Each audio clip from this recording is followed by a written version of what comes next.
Hi guys, हम लोग current affairs पढ़ेंगे जो रिसेंटली हुए हैं। फर्स्ट ऑफ ऑल जो इम्पोर्टेंट न्यूज़ है कि इंडियन एंड यूएस गवर्नमेंट ने 31 आर्म ड्रोन्स के लिए डील साइन की हुई है। इस ड्रोन का नाम MQ-9B है। अगर हम इसकी वेरिएंट की बात करें तो इसके 2 वेरिएंट है, sky guardian and sea guardian. Sea guardian currently Indian navy के द्वारा यूज किया जा रहा है। अगर हम इस ड्रोन्स की कैपेबिलिटी की बात करते हैं तो it can go up to 40,000 feet and endurance की बात करें तो ये around it can go up to 40 hours. ये दोनों चीज़ें इंडियन आर्म फोर्सेज को बहुत ही कैपेबिलिटी प्रोवाइड करती हैं और आर्म फोर्सेस के लिए बहुत ही हेल्पफुल होंगी, क्योंकि already Indian arm forces Jammu and Kashmir में मिलिटेंट एक्टिविटी को डील कर रही हैं। अगला जो इम्पोर्टेंट न्यूज़ है, फिलीपींस एंड वियतनाम, ये दोनों कंट्रीज चाइना से इन डायरेक्ट कन्फ्रंटेशन में है और फ्रिक्वेंटली वहाँ पे कन्फ्रंटेशन होता है। इशू ये है कि जो साउथ चाइना सी है उसको जो चाइनीज गवर्नमेंट पूरा क्लेम करती है और उसमें बहुत सारे टेरिटोरियल डिस्प्यूट है। बोथ दिस कंट्रीज है, दोनों ये जो देश हैं इनके चाइना के साथ टेरिटोरियल डिस्प्यूट में है। इसीलिए ये इम्पोर्टेंट हो जाता है क्योंकि ये दोनों कंट्री जो है कोऑपरेशन के लिए एग्रीमेंट साइन किए हैं to deal with China. Next जो इम्पोर्टेंट इंफॉर्मेशन है कि जो सस्पेंडेड एमपीज है now they can return to the respective house. जो लोकसभा का मेंबर लोकसभा है, राज्यसभा का मेंबर है राज्यसभा। अगर हम सस्पेंशन की बात करें तो जो सस्पेंशन होता है maximum up to the beyond the session, not beyond the session. मतलब जो सस्पेंशन होगा वो सेशन तक ही सीमित होता है, उसके बाद उससे ज़्यादा नहीं हो सकता है। अगला इंपॉर्टेंट जो इन्फॉर्मेशन न्यूज़ है वो कर्नाटका से है। कर्नाटका ने गृह लक्ष्मी स्कीम को इंट्रोड्यूस करा था।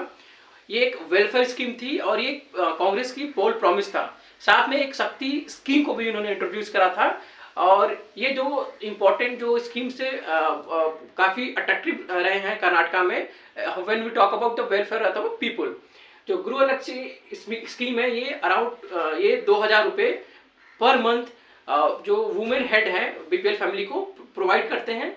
इससे फ़ायदा ये होगा कि उनकी इनकम जो है इंक्रीज होगी और इनकम इंक्रीज होगी, साथ में उनका लिविंग स्टैंडर्ड भी इम्प्रूव होगा।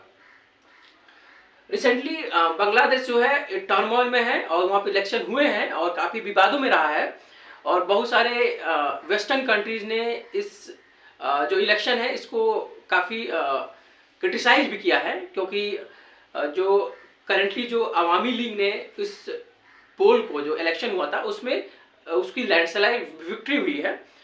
साथ में एक इम्पॉर्टेंट न्यूज़ ये भी है कि जो मोहम्मद यूनिस थे जिनको नोबेल प्राइज मिला था फॉर द माइक्रो फाइनेंस, उनको रिसेंटली बेल मिल गई है और उनको बहुत सारे केसेस उनके ऊपर बहुत सारे केसेस करंटली हो रहे हैं और इसकी वजह से जो वेस्टर्न कंट्रीज हैं बांग्लादेश की गवर्नमेंट को क्रिटिसाइज कर रहे हैं।